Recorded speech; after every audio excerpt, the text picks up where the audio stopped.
समसामयिक घटना चक्र के ऑफिशियल यूट्यूब चैनल पर आप सभी का स्वागत है। आज हम इंटरनेट के उपयोग, यूज़ ऑफ इंटरनेट के बारे में पढ़ेंगे। वैसे तो इंटरनेट के बारे में आप सभी लोग जानते हैं और इसके यूज़ के बारे में भी जानते हैं, लेकिन कई बार एग्ज़ाम में कुछ क्वेश्चन पूछे जाते हैं, तो आइए हम उसके पॉइंट ऑफ व्यू से देखते हैं कि यूज़ ऑफ इंटरनेट क्या है एग्ज़ाम पॉइंट ऑफ व्यू से। शिक्षा और अनुसंधान हम सभी लोग जानते हैं कि आज इंटरनेट, आप भी देखिए यूट्यूब चैनल पर मेरा ये वीडियो देख रहे हैं या घटना चक्र के एंड्रॉयड ऐप पर भी आप मेरा ये वीडियो देख रहे होंगे। तो उसमें यानी आप जान सकते हैं कि शिक्षा के क्षेत्र में कोरोना काल आने के बाद, लॉकडाउन लगने के बाद अगर शिक्षा क्षेत्र को हम आगे चलाते रहें, बढ़ाते रहें, जो चलता रहा, निरंतर चलता रहा, उसके लिए सबसे इम्पॉर्टेंट था इंटरनेट। इंटरनेट ना होता तो एजुकेशन या बहुत सी चीज़ें एकदम से रुक जाती, लेकिन इंटरनेट होने के कारण चीज़ें सतत ही चलती रहीं। हम अपने घर में ज़रूर बैठे थे, लेकिन हम घर में बैठने के दौरान भी हम मूवी, पिक्चर्स और न जाने क्या क्या यूज़ करते थे, और इंटरनेट होने के कारण हमें घर में भी बोरियत नहीं महसूस हुई और हमने उसका खूब इस्तेमाल किया। और जब से लॉकडाउन लगा है तब से इंटरनेट की इस्तेमाल चीज़ें और बढ़ गई। ठीक, तो हम देखते हैं इंटरनेट के उपयोग। तो शिक्षा के क्षेत्र में तो काफ़ी यूजेस बढ़ गया। अनुसंधान, रिसर्च में भी इंटरनेट का इस्तेमाल करता है। ई लर्निंग, आजकल ई लर्निंग का ज़माना काफ़ी बढ़ गया है। चाहे जितने भी लोग कोचिंग क्लासेस चलाते थे वो आज सभी ई लर्निंग पे आ गए हैं। वर्चुअल क्लासरूम में क्या होता है, जैसे मैं आपको पढ़ा रहा हूँ और ये आप कहीं पढ़ रहे हैं, तो ये एक तरह से वर्चुअल क्लासरूम के तहत ही होता है। कई उसके लिए ऐप बनाए गए हैं, कई आपके एप्लीकेशंस भी हैं। ठीक, मनोरंजन, जैसे मैंने आपको बताया, एंटरटेनमेंट यूट्यूब के माध्यम से या नेटफ्लिक्स के माध्यम से या प्राइम वीडियो के माध्यम से। अब there are lots of options are available for entertainment. Next है ई कॉमर्स में क्या होता था कि हम बिना शॉप में गए भी हम मार्केटिंग कर लेते थे। इससे दोनों का फ़ायदा होता था। यूज़र भी अपने घर बैठे हुए चीज़ों को मंगा लेता था, और जो बायर है, जो सप्लायर है, माने बायर जो खरीदने वाला है और सप्लायर जो बेचने वाला है, दोनों के लिए ही बड़ा अच्छा मौका था इंटरनेट के माध्यम से खरीदने और बेचने का। ई प्रशासन, गवर्नमेंट ने भी जो समय समय पर दिशा निर्देश देते थे वो ई गवर्नेंस के माध्यम से बड़ा आसान हो गया। एक ही क्लिक में लाखों लोगों के पास मैसेज स्प्रेड हो सकता था इंटरनेट के माध्यम से। इंटरनेट प्रोटोकॉल टेलीविज़न, हम इंटरनेट प्रोटोकॉल टेलीविज़न, IPTV, हम इंटरनेट के माध्यम से टेलीविज़न को भी दे सकते हैं। ठीक, ई टेलीफोनिंग, हम आज देख रहे हैं कि इंटरनेट के माध्यम से टेलीफोन भी होता है। कई ऐप्स बने हैं, जैसे आपको बेसिक फ़ोन करने की जरूरत नहीं है, आप व्हाट्सअप कॉल कर लीजिए, फेसबुक कॉल कर लीजिए, या और डिफरेंट ऐप भी आते हैं, उनके माध्यम से आप कर सकते हैं। न्यूज़ ग्रुप क्या है, नाम से ही पता चला कि न्यूज़ ग्रुप, आपको यहाँ पे न्यूज़ रिलेटेड इंफॉर्मेशन मिलेंगे। ठीक है, आगे देखते हैं। यूज़नेट भी आपका एक ग्रुप होता है जहाँ पर हम रिलेटेड इंफॉर्मेशन को बड़े आसानी से देख सकते हैं। द वर्ल्ड वाइड वेब, सभी लोग जानते हैं। पहले अगर हम लोग इंटरनेट की अगर हम बात करें तो इंटरनेट है क्या, इंटरनेट एक तरह से वर्ल्ड वाइड वेब ही है। अब तो ब्राउज़र में बाय डिफ़ॉल्ट ले लेता है, पहले हमें ब्राउज़र में किसी वेबसाइट को ओपन करने के लिए www लिखना पड़ता था। ईमेल मतलब मैं मान सकता हूं कि अब ज़्यादातर लोगों को ईमेल के बारे में पता है और इसका इस्तेमाल भी खूब करते हैं। ईमेल यानी इलेक्ट्रॉनिक मेल, यानी एक ऐसा पता जो आप पूरी दुनिया में कहीं से कहीं पर भेज सकते हैं, बड़े आसानी से भेज सकते हैं। सोशल नेटवर्किंग भी आज सभी लोग इस्तेमाल कर रहे हैं, चाहे आम हो चाहे खास, चाहे आम आदमी हो चाहे खास आदमी हो, हर आदमी सोशल नेटवर्किंग को यूज़ करता है। चाहे एक आम आदमी हो, चाहे अमिताभ बच्चन हो, आमिर खान हो, क्रिकेटर सचिन हो, कोई भी हो, everyone is using the social networking site. यह एक मनोरंजन का बहुत बड़ा अच्छा माध्यम है। साथ साथ हम ऐसे लोगों से भी मिल सकते हैं जो कि हमसे काफ़ी दूर हों, हमारे वो मित्र, हमारे वो फ्रेंड जो कि हमसे बिछड़ गए हैं, हम सोशल नेटवर्किंग साइट पर जाकर उन्हें सर्च करके उनसे फिर से रिकनेक्ट हो सकते हैं। टेलनेट या रिमोट लॉगिन, ये क्या है? ये आप एक सिस्टम से रिमोटली कहीं दूसरे सिस्टम पर लॉगिन हो सकते हैं बिना आसानी से, आप बस इंटरनेट होना चाहिए, आप आसानी से एक सिस्टम से दूसरे सिस्टम पर लॉगिन हो सकते हैं। वीडियो कॉन्फ्रेंसिंग, वीडियो कॉन्फ्रेंसिंग बिल्कुल वही है, वीडियो जैसे कि हम आपसे बात कर रहे हैं, वीडियो कॉन्फ्रेंसिंग में क्या होगा? टू वे कम्युनिकेशन होगा, दोनों तरफ से बातचीत करेंगे, हम आपको भी देखेंगे, हम आपको भी देखेंगे, आप हमको भी देखेंगे, और दोनों तरफ से two way communication live chat होगा, that is the video conferencing. Instant messaging, instant messaging मतलब तुरंत हम मैसेज टाइप करें और आप हमें तुरंत रिप्लाई दें, तो ये भी हम इंटरनेट के माध्यम से करते हैं। चैटिंग, बातचीत, there are lots of apps are available for chatting, बहुत से ऐप्स अवेलेबल हैं चैटिंग के लिए। आप इसका स्क्रीनशॉट ले सकते हैं, कहीं आपको लिखना हो, कहीं बताना हो कि इंटरनेट के यूजेस क्या हैं, तो आप इसका एक स्क्रीनशॉट ले सकते हैं और उसको अपना नोट्स भी बना सकते हैं। ठीक, आगे हम देखते हैं। अब थोड़ा सा हम समझते हैं कि वर्ल्ड वाइड वेब है क्या। अगर वर्ल्ड वाइड वेब की बात करें तो वर्ल्ड वाइड वेब का संक्षिप्त रूप WWW, बिल्कुल सभी लोग जानते हैं WWW, ठीक। और वेब को इंटरनेट का पर्याय माना जाता है, यानी अगर हम वेब बोले यानी दैट इज द इंटरनेट। अब हाइपरलिंक द्वारा आपस में जुड़े हुए सूचनाओं अर्थात इंफॉर्मेशन के समूह को हम वेब ब्राउज़र की सहायता से प्राप्त करते हैं। यानी अगर हमें इंटरनेट पे कोई भी चीज़ प्राप्त करनी है तो हम किसके माध्यम से करते हैं? वेब ब्राउज़र के माध्यम से करते हैं, बिल्कुल सही। आगे वर्ल्ड वाइड वेब को वर्ल्ड वाइड वेब W3 एवं वेब भी कहा जाता है। कई बार इसको शॉर्ट फॉर्म लिख देते हैं, यानी पूरा WW के बजाय हम लिखते हैं W3। W3 का मतलब है वर्ल्ड वाइड वेब। ठीक, आगे देखते हैं। नेक्स्ट है विभिन्न कंप्यूटरों में एकत्रित सूचनाओं को हाइपर टेक्स्ट डॉक्यूमेंट की सहायता से एक दूसरे में जोड़ने के लिए वर्ल्ड वाइड वेब सिस्टम का प्रयोग करते हैं। एक्चुअल में देखें होता क्या है कि अगर एक सिस्टम को दूसरे सिस्टम से हमें कनेक्ट करना है तो वो हाइपर लिंक की मदद से होता है। हाइपर लिंक समझना है या देखना है तो आप जैसे टेक्स्ट को ले जाएंगे, कर्सर को ले जाएंगे किसी टेक्स्ट पर, वो हैंड में कन्वर्ट हो जाएगा।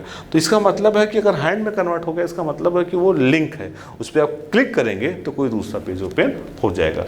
सूचना अर्थात इंफॉर्मेशन को एक स्थान से दूसरे स्थान पर स्थानांतरित ट्रांसफ़र करने के लिए हमें हाइपर टेक्स्ट ट्रांसफ़र प्रोटोकॉल का प्रयोग करना। ये जो भी काम होता है किसी प्रोटोकॉल के तहत ही होता है। तो अगर प्रोटोकॉल क्या है? Protocol is a set of rules and regulation. ठीक, तो यहाँ पर जो हो रहा है किसके तहत हो रहा है? Hyper text transfer protocol. ठीक,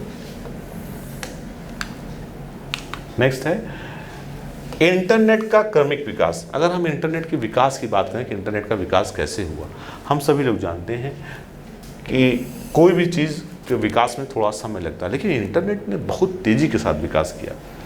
अगर हम परंपरागत टेलीफोन नेटवर्क, शुरुआत में हमारे पास टेलीफोन हुआ करते थे जिससे हम केवल बातचीत ही कर पाया करते थे, तो टेलीफोन नेटवर्क में आंकड़ों डेटा को स्थानांतरित ट्रांसफ़र करने के लिए सर्किट स्विचिंग, मतलब शुरुआत की बात कर रहे हैं, जब टेलीफोन हम लोग शुरुआत में इस्तेमाल करते थे तो उसमें सर्किट स्विचिंग तकनीक का उपयोग करते थे या प्रयोग किया जाता था। लेकिन अगर स्टार्टिंग की बात करें तो टेलीकम्युनिकेशन में जो हम सर्किट स्विचिंग यूज़ करते थे उसमें सेंडिंग अथवा रिसीविंग उपकरण, मतलब सेंड करने के लिए और रिसीव करने के माध्यम एक डेडिकेटेड पाथ स्थापित होता था। यानी अगर शुरुआत की बात करें, टेलीकम्युनिकेशन की बात करें, तो वहाँ से सेंड करने के लिए अलग, रिसीव करने के लिए अलग और भेजने के लिए एक डेडिकेटेड पाथ बनता था कि ये इसी माध्यम से जाएगा, यही भेजेगा और दूसरा जो है वो उसको रिसीव करेगा।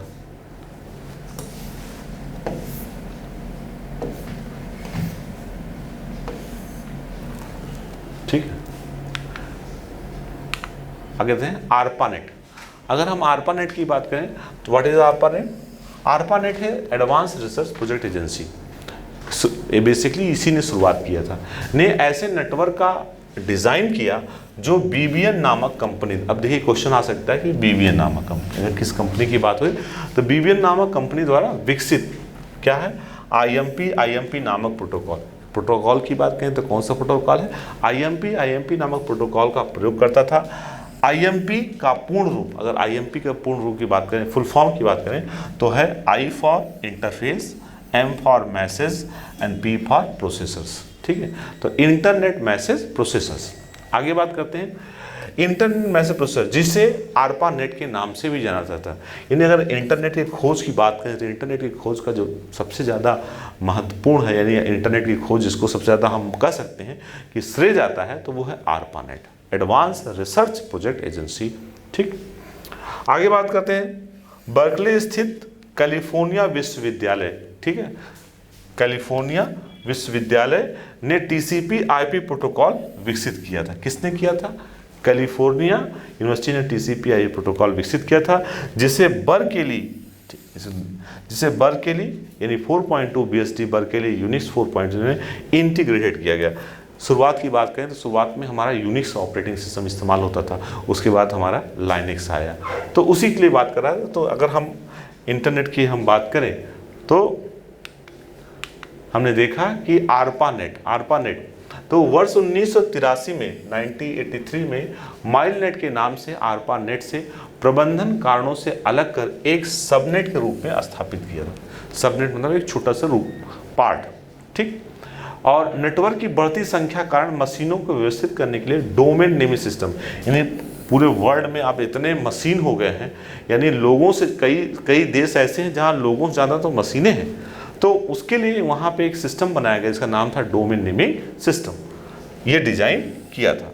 आगे वर्ष 1980 में एक हाई स्पीड नेटवर्क, ठीक है, हाई स्पीड नेटवर्क जिसको बोल रहे हैं NSF नेट, ठीक, की स्थापना की है। NSF का मतलब है नेशनल साइंस फाउंडेशन, ठीक, NSF मतलब नेशनल साइंस फाउंडेशन द्वारा की गई, जिसमें 6 सुपर कंप्यूटर थे। अगर ये क्वेश्चन पूछा सकता है कि जो NSF थे उसमें कितने कंप्यूटर थे, तो हम बता सकते हैं NSF में टोटल 6 कंप्यूटर थे, एवं प्रत्येक सुपर कंप्यूटर एक LSI सेकंड नामक मिनी कंप्यूटर से जुड़ा हुआ था, ठीक,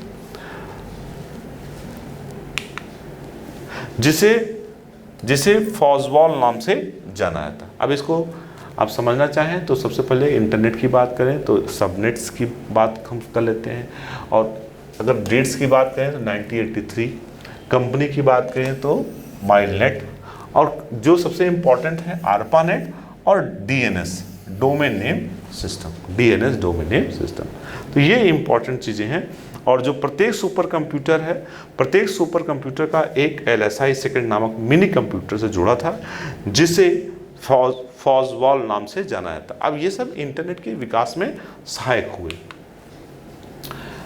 वह स्थान जहां कोई उपयोगकर्ता तथा संस्था ऑर्गेनाइजेशन को अपना परिचय या संबंधित सूचना इंफॉर्मेशन को प्रकाशित करने की स्वतंत्रता होती है, मतलब हम आसानी से अपनी इंफॉर्मेशन को दे सकते हैं, वेबसाइट कहलाता है। ये क्वेश्चन ही पूछा जाता है कि व्हाट इज अ वेबसाइट, तो हम कह सकते हैं कि वेबसाइट क्या है, जहां पर हम किसी भी चीज़ को आसानी से पब्लिश कर सकें। वेबसाइट के प्रथम पृष्ठ, फर्स्ट पेज को होम पेज कहते हैं, ये बड़ा कॉमन है।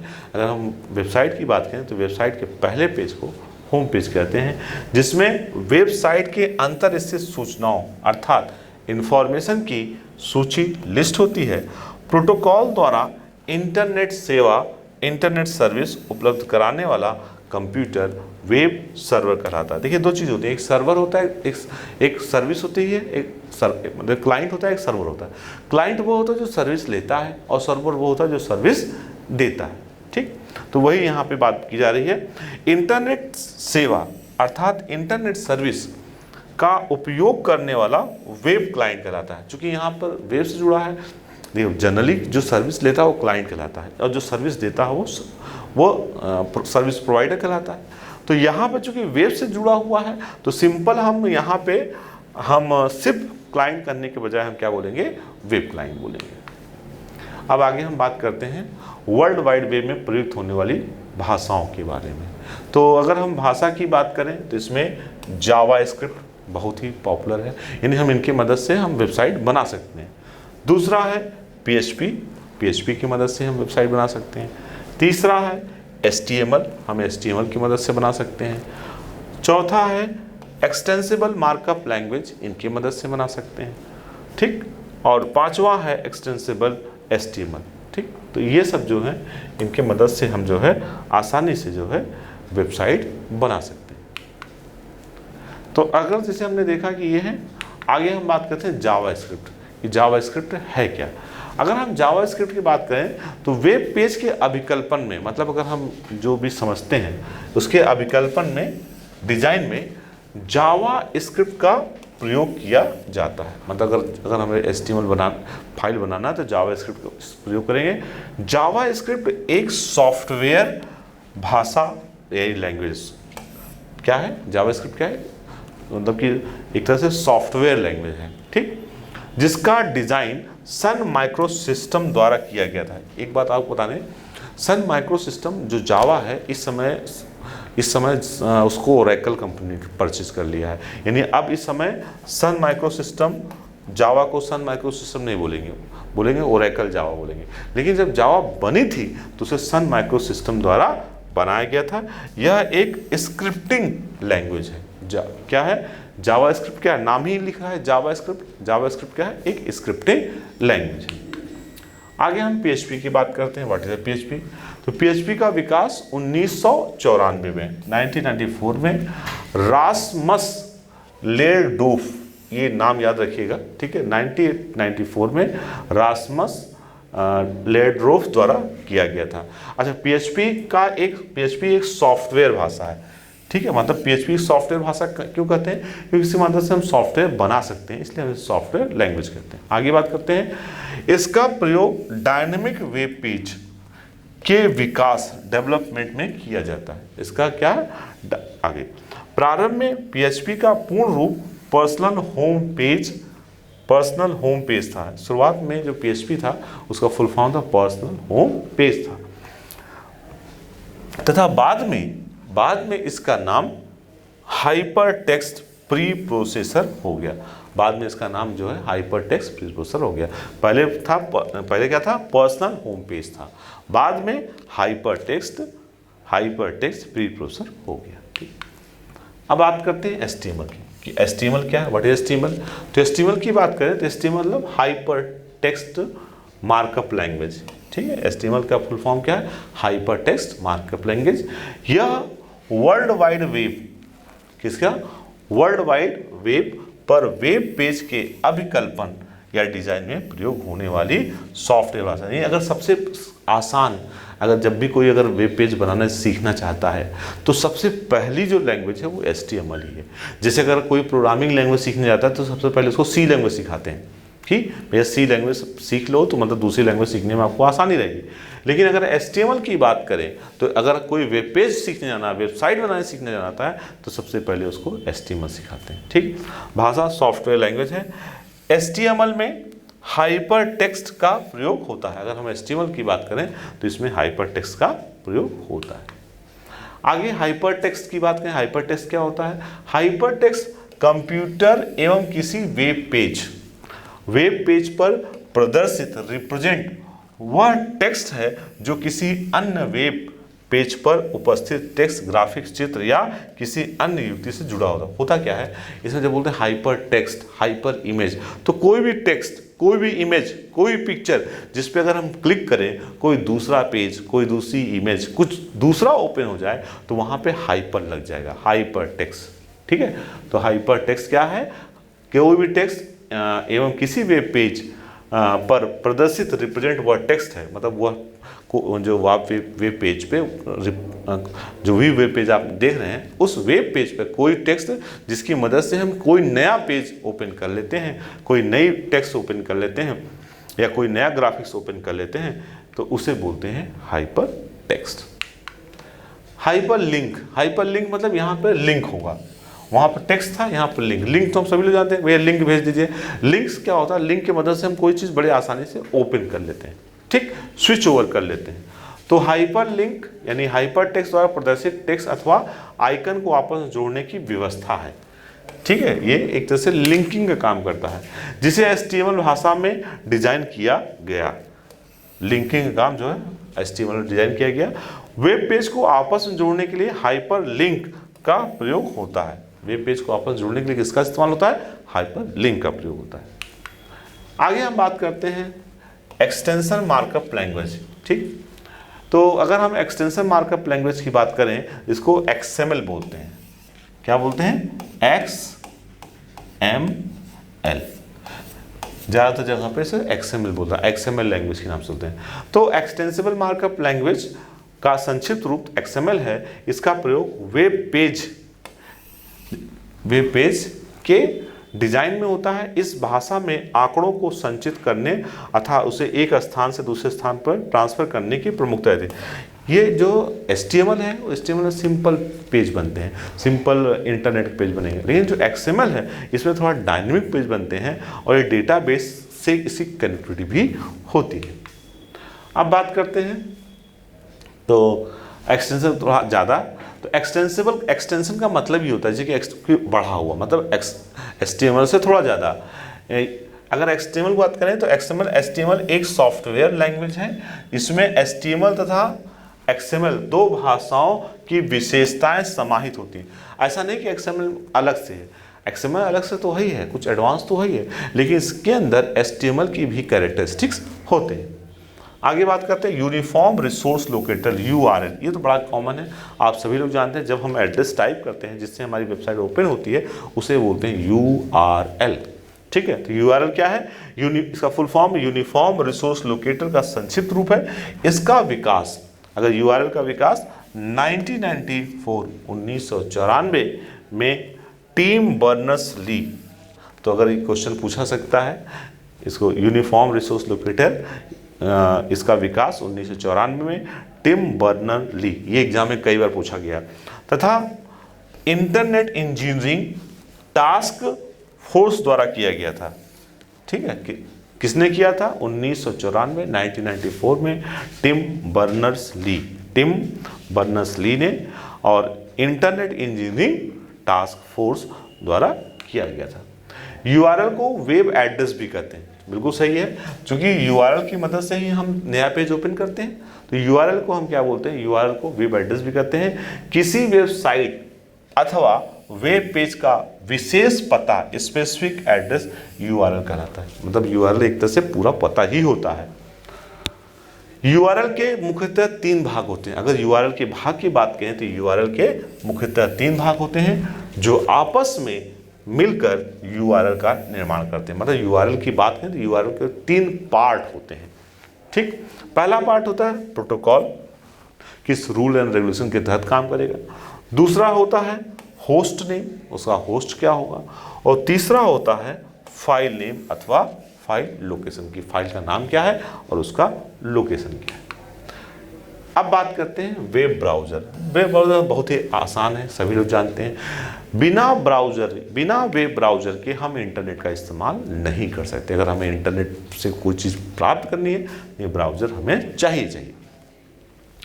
नेट सर्फिंग में प्रयोग होने वाले एप्लीकेशन अथवा प्रोग्राम वेब ब्राउज़र कहलाते हैं। वेब ब्राउज़र क्या कहलाते हैं? जो भी नेट सर्फिंग, जब भी हम इंटरनेट से सर्च करते हैं उसे बोलते हैं नेट सर्फिंग।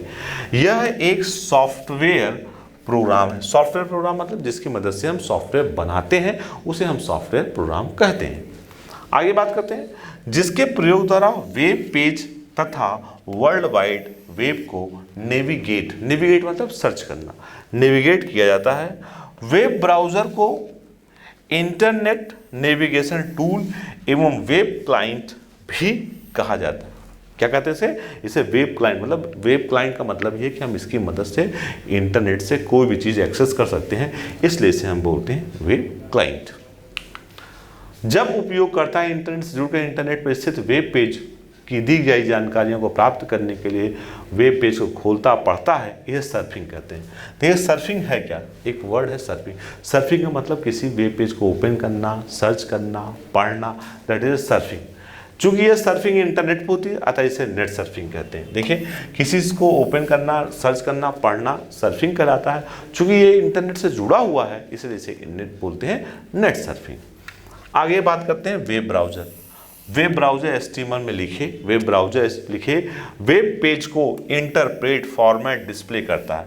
मतलब जैसे नोटपैड में या हम HTML की फाइल में कोई भी चीज़ लिखते हैं और जब हम HTML से खोलते हैं तो वो उसको इंटरप्रेट करता है कि भैया जो भी आपने कोडिंग किया था उसको इंटरप्रेट करके आउटपुट के रूप में दिखाता है। ठीक है, तो हाइपरटेक्स्ट लिंक के लिए वेब ब्राउज़र वेब सर्वर से संपर्क करता है, ताकि वेब ब्राउज़र किससे संपर्क करता है? वेब सर्वर से, ताकि वह लिंक्ड पेज अथवा लिंक्ड डॉक्यूमेंट को प्रदर्शित कर सके। मतलब जब भी आप कोई इमेज है, कोई पिक्चर है, तो जब आप उसको उसमें लिखेंगे तो वो कहीं ना कहीं एक्चुअल में होगी, तो लिंक करके एक्चुअल में वहाँ पे वो जाता है, जो कॉल करता है। यानी आपने किसी पर्टिकुलर लोकेशन पे अपनी इमेज, साउंड फाइल कुछ भी रखा होगा, और जब आप लिंक पर क्लिक करेंगे तो एक्चुअल उस लोकेशन पे जाएगा और वहाँ से उसको लिंक करेगा।